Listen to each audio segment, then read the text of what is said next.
जननीं शारदां देवीं रामकृष्णं जगद्गुरुं पादपद्मे त्वयोश्रित्वा प्रणमामि মুহুর্মুহু।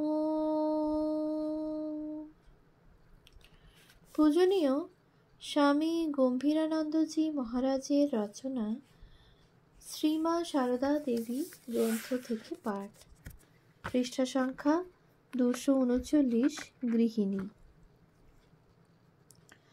পূর্ব অধ্যায় পাঠ করিতে করিতে পাঠক নিশ্চয়ই দীর্ঘ নিঃশ্বাস ফেলিয়া সাধক কবির ভাষায় বলিয়া থাকিবেন, জীবমঙ্গলে ভূতলে এলে সহিলে কত না জ্বালা।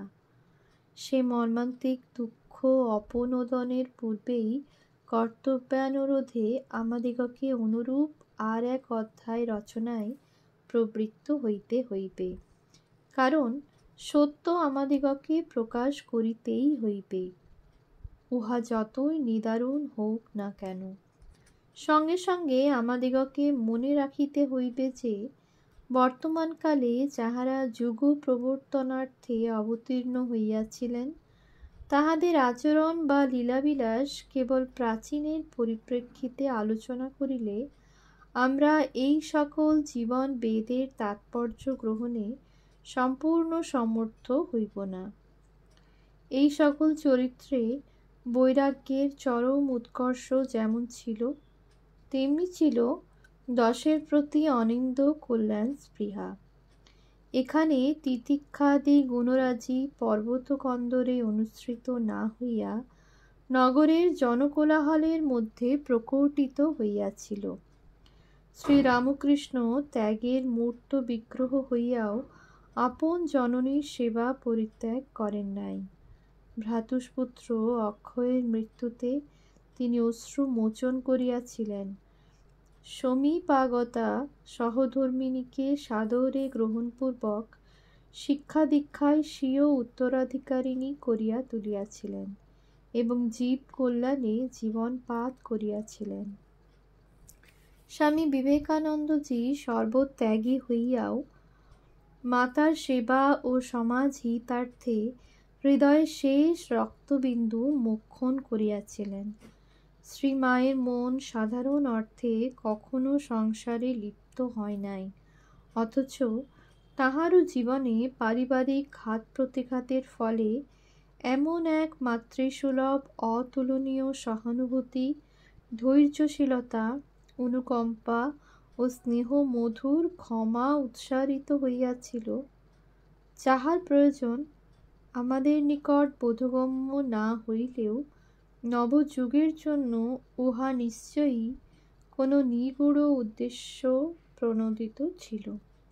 অতএব অর্থবোধের বৃথা চেষ্টা না করিয়া আমরা শুধু ঘটনাবলী বলিয়া যাইব মাত্র।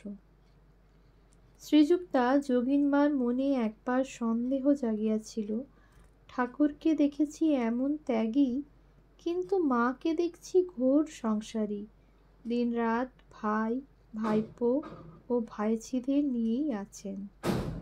তারপর একদিন তিনি গঙ্গা তীরে বসিয়া জপ করিতেছেন। এমন সময় ভাবচক্ষে দেখিলেন শ্রীরামকৃষ্ণ তাহার সম্মুখে আসিয়া বলিতেছেন, দেখো দেখো গঙ্গায় কি ভেসে যাচ্ছে। যোগিনমা দেখিলেন এক রক্তাক্ত ও নাড়িনাল বেষ্টিত নবজাত শিশু ভাসিয়া চলিয়াছে। ঠাকুর বলিলেন, গঙ্গা কি কখনো অপবিত্র হয়? ওকেও, শ্রীমাকেও তেমনই ভাববে, কখনো সন্দেহ করো না। ওকে আর একে নিজ দেহ দেখাইয়া অভিন্ন জানবে। শ্রীমায়ের পারিবারিক জীবনের আলোচনায় অগ্রসর হইয়া প্রথমেই দৃষ্টিগোচর হয় তাহার অনাসক্তি। কার্য তিনি করিতেছেন এমনকি মনে হইতেছে তিনি যেন সাধারণ মানবেরই ন্যায় শোকতাপে জর্জরিত। কিন্তু পরমুহূর্তেরই আচরণে তাহার নির্লিপ্ত স্বরূপ মেঘমুক্ত পূর্ণচন্দ্রের ন্যায় প্রকাশিত হইতেছে।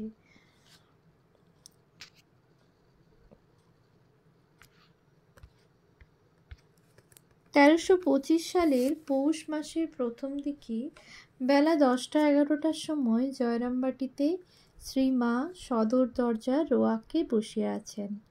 সাধু ব্রহ্মচারীরা বৈঠকখানার বারান্দায় রহিয়াছেন। সম্মুখে কালী মামা ও বরদা মামার খামারের ধান আসিতেছে। খামারের পথের দিকে কালী মামা একটু রাস্তা চাপিয়া বেড়া দিয়াছেন। বরদা মামার ধানের বস্তা আনিতে অসুবিধা হইতেছে।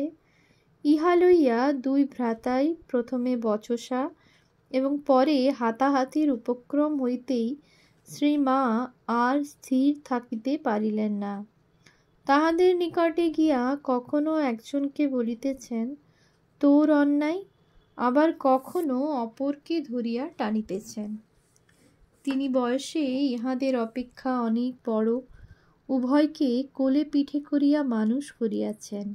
সুতরাং দিদির মধ্যস্থতায় হাতাহাতিটা হইল না, কিন্তু ঝগড়া আর থামিতে চায় না। শ্রীমাও ভ্রাতাদিগকে ওই অবস্থায় ফেলিয়া সরিতে পারেন না। এমন সময় সাধুরা আসিয়া পড়ায় দুই ভাই গর্জন করিতে করিতে নিজ নিজ গৃহে চলিয়া গেলেন। এদিকে শ্রীমাও সক্রোধে স্বগৃহে আসিয়া বারান্দার উপর পা ঝুলাইয়া বসিলেন। মুহূর্তেই রাগ কোথায় মিলাইয়া গেল। ক্রীড়াভূমিতুল্য এই সংসারে স্বার্থ সংঘর্ষের পশ্চাতে যে শাশ্বত শান্তি রহিয়াছে, উহা তাহার নিকট উদ্ঘাটিত হওয়ায় তখন তিনি হাসিতেছেন আর বলিতেছেন, মহামায়ার কি মায়া গো! অনন্ত পৃথিবীটা পড়ে আছে, এসব পড়েও থাকবে, জীব এইটুকু আর বুঝতে পারে না। এই পর্যন্ত বলিয়াই মা হাসিয়া কুটি কুটি। সে হাসি আর থামিতে চায় না। পৌষ সংক্রান্তির দিন দ্বিপ্রহরে শ্রীমা সন্তানদিগকে ডাকিয়া বড় মামার ঘরের বারান্দায় বসাইয়া পিঠা প্রভৃতি খাওয়াইতেছেন এবং কাছে বসিয়া কাহাকে কি দিতে হইবে বলিতেছেন। এদিকে পাগলি মামি রাধুর শ্বশুরবাড়িতে ও নলিনী দিদি মাকুর শ্বশুরবাড়িতে তত্ত্ব পাঠাইতে ব্যস্ত। মধ্যে মধ্যে আসিয়া মাকে একটা আধটা কথা বলিয়া যাইতেছেন। সমস্ত দ্রব্য মায়ের সংসার হইতেই যাইতেছে, অর্থব্যয় তাহারই, অথচ শ্রীমা যেন শুনিয়াও শুনিতেছেন না, ভাষা ভাষাভাবে হাঁ না বলিতেছেন মাত্র। এই নির্লিপ্ততায় মামি ও দিদি উভয়েই মনে মনে বিরক্ত হইতেছেন। শেষে চুপ করিয়া থাকিতে না পারিয়া সমালোচনা আরম্ভ করিলেন। মাও তখন বিরক্তির সহিত বলিলেন, দেখো, আমার এত ছেলে আছে, ওরা এলে হাতে দাও পাতে দাও, যেমন খুশি আনন্দ করে খেয়ে যাবে, আর এদের একটি এলে বাটি বের করতে হবে কত গণ্ডা, না দিলে আবার কথা হবে। ছেলেদের খাওয়া শেষ হইলে শ্রীমা ধীরে সুস্থে উঠিয়া সকলকে পান দিলেন, কিন্তু জামাই ঘরে তত্ত্ব পাঠানোর কথা আর ভাবিলেন না। তাহার ঔদাসীন্য দেখিয়া মনে হইল আর ভাবিবেনও না। বিষ্ণুপুরের জ্যোতিষী ভবিষ্যৎবাণী করিয়াছিলেন যে মাকুর কয়েকটি সন্তানের পরস্পর সাক্ষাৎ হইবে না। দ্বিতীয় সন্তানের জন্মের 7-8 দিন পূর্বে মাত্র 3 দিন ডিপথেরিয়া রোগে ভুগিয়া যথাসম্ভব চিকিৎসা সত্ত্বেও 1919 খ্রিস্টাব্দের 20 এপ্রিল অপরাহ্ন 5:30টায় জয়রামবাটিতে মাকুর প্রথম পুত্র ন্যাড়ার মৃত্যু হইলে বৈকুণ্ঠ ডাক্তার মহাশয় তথা হইতে কোয়ালপাড়ায় আসিয়া শ্রীমাকে ওই সংবাদ দিলেন। মা ইহাতে শোকে মুহ্যমান হইয়া প্রাকৃত জনের ন্যায় ডাক ছাড়িয়া কাঁদিতে লাগিলেন। স্বামী শারদানন্দজি ভবিষ্যৎবাণী এবং তাহার সাফল্যের বৃত্তান্ত জানিতেন। তাই তিনি পরে যুবক জ্যোতিষের অধ্যাপক শ্রীযুক্ত নারায়ণচন্দ্র জ্যোতির্ভূষণের দ্বারা শ্রীরামকৃষ্ণ ও শ্রীমায়ের জন্মপত্রিকা প্রস্তুত করাইয়াছিলেন। ক্রমে শ্রী শ্রী ঠাকুরের ভোগের সময় উপস্থিত হইল, তখনও মায়ের বিলাপের অবসান হয় নাই। অগত্যা কর্তব্যবোধে জনৈক ভক্ত তাহাকে ভোগের কথা স্মরণ করাইয়া দিতেই শ্রীমা অন্য রূপ হইয়া গেলেন, যেন কিছুই হয় নাই। তিনি যথারীতি ভোগ নিবেদন করিলেন। সে রাত্রে আর ক্রন্দন দেখা গেল না। মাঝে মাঝে ন্যাড়ার সম্বন্ধে সখেদে দুই চারিটি কথা বলিতে লাগিলেন মাত্র। সংসারী লোকের আত্মীয় প্রতিপালন ও তাহাদের সুখ সমৃদ্ধি বর্ধন একটা প্রধান কর্তব্য হইলেও নিরপেক্ষ দ্রষ্টার নিকট ওই সকল প্রচেষ্টা অনেক ক্ষেত্রে অত্যধিক স্বার্থপরায়ণতা বলিয়াই প্রতিভাত হয়। কিন্তু উহা বুঝিয়াও ব্রহ্মসংস্থ ব্যক্তি দুর্বলচিত্ত মানবকে অযথা বাধাদানে অগ্রসর হন না, বরং তাহাদের যতটুকু অভাব তাহার পক্ষে মিটানো সম্ভব তাহা নির্লিপ্তভাবে পূর্ণ করিতে সর্বদা প্রস্তুত থাকেন। শ্রী মায়ের জীবনে এইরূপ ভুরি ভুরি দৃষ্টান্ত রহিয়াছে। রাধু তখন কোয়ালপাড়ায় অসুস্থ। পূর্ববর্ণিত সুস্নেগেড়ের তান্ত্রিক সাধকের সহিত দেখা করিয়া কালীমামা ও বরদা মহারাজ জয়রামবাটিতে ফিরিতেছেন। মামা বলিতেছেন, দিদির ভক্ত ব্যাঙ্গালোরের নারায়ণ আয়েঙ্গার সেদিন জয়রামবাটিতে এসে দিদির বাড়ির সামনে আমাদের জমিতে একটি পাতকুয়ো করে দেবে বলেছিল। তা কই, আর কিছু তো বলছে না। বড় লোক, কুয়ো করে দিলে সকলের উপকার হয় ওতে। আর কটা টাকাই বা জমির দাম, ইচ্ছা করলেই দিতে পারে। দিদির জন্যে খাবার জলের ব্যবস্থা, এ কি কম ভাগ্যের কথা? অর্থাৎ এই সুযোগে জমির মূল্যস্বরূপে মামা কয়েক হাজার টাকা আদায় না করিয়া ছাড়িবেন না। মামা আরও বলিয়া যাইতে লাগিলেন, দেখো বরদা, দিদির ভক্তেরা যেসব টাকা কড়ি প্রণামী দেয় তা দিদি যদি জমিয়ে রাখতেন তাহলে অনেক টাকা হতো। তা না করে রাধি আর ভাইদের জন্যই খরচ করেন, কিছু জমিয়ে রাখলেন না। আচ্ছা, কাকে সবচেয়ে বেশি দেন বলতো? কোনো উত্তর না পাইয়া মামা অন্য সুরে কথা বলিতে লাগিলেন।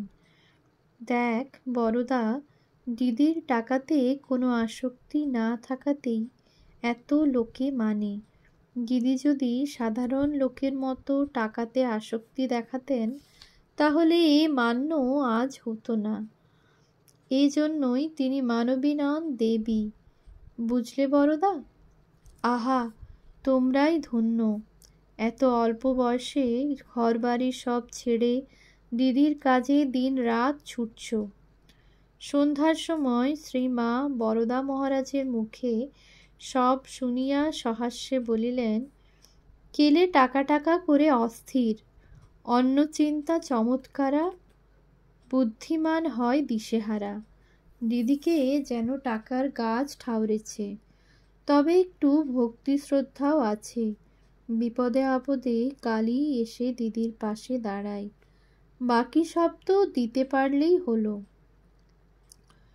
রাধুর ছেলের অন্নপ্রাশনের সময় আগত দেখিয়া শ্রীমা বরদা মহারাজকে বলিলেন, দেখো, এবার আমার হাতে টাকা পয়সা বেশি নেই। কালীকে দিয়ে বাজার করাতে গেলে অনেক খরচ। তুমি এবার কতুলপুর আনুর থেকে দেখে শুনে বড় বড় বাজারগুলি করে ফেলো। বাকি সামান্য কিছু কালীকে দিয়ে পরে করাবো, তা না হলে আবার চটে যাবে। শ্রীমা তখন আত্মীয়া ও স্ত্রী ভক্তদের লইয়া নূতন বাড়িতে থাকেন। ওম শান্তি শান্তি শান্তি। হরি ওম তৎসৎ। শ্রীরামকৃষ্ণার্পণমস্তু।